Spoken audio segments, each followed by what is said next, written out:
Nós está aqui na Clube Gihai, onde a gente Simão.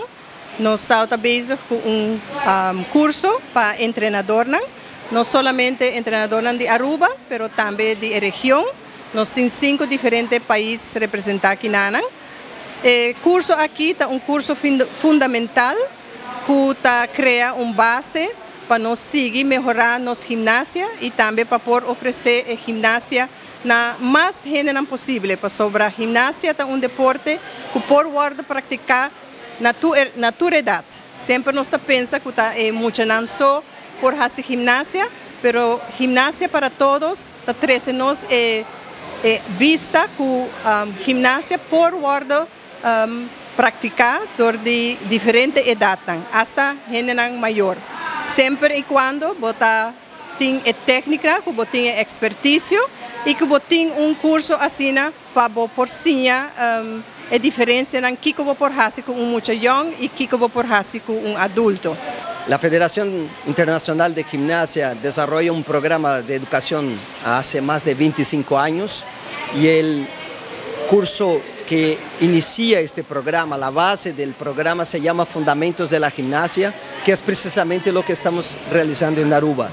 Este curso sucede gracias a una cooperación entre la Federación Internacional, la Unión Panamericana, la Federación de Gimnasia de Aruba y sobre todo gracias a la participación de entrenadores locales pero también de otros países. Estamos bastante contentos porque parece ser que este curso realmente está llegando a sus objetivos, o sea, el desarrollo de entrenadores que puedan llevar gimnasia a más lugares, pero sobre todo abrir oportunidades para una población cada vez más amplia.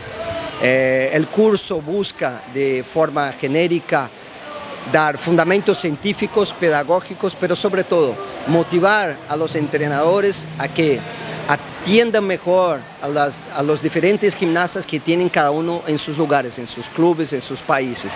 Estamos muy contentos y queremos agradecer de forma muy, yo diría, profunda a la Federación de Aruba, que nos ofreció un espacio bastante bueno, todo el soporte, y también a la Federación que estuvo tratando con la Unión Panamericana y con FIGE para poder realizar. Es bastante trabajo, yo diría, son necesarios meses de preparación para luego realizar un curso. En pocas palabras, muchísimas gracias. Espero que otros cursos similares puedan ser llevados a cabo en Aruba y que Aruba siga desarrollándose nacional e internacionalmente. Muchas gracias.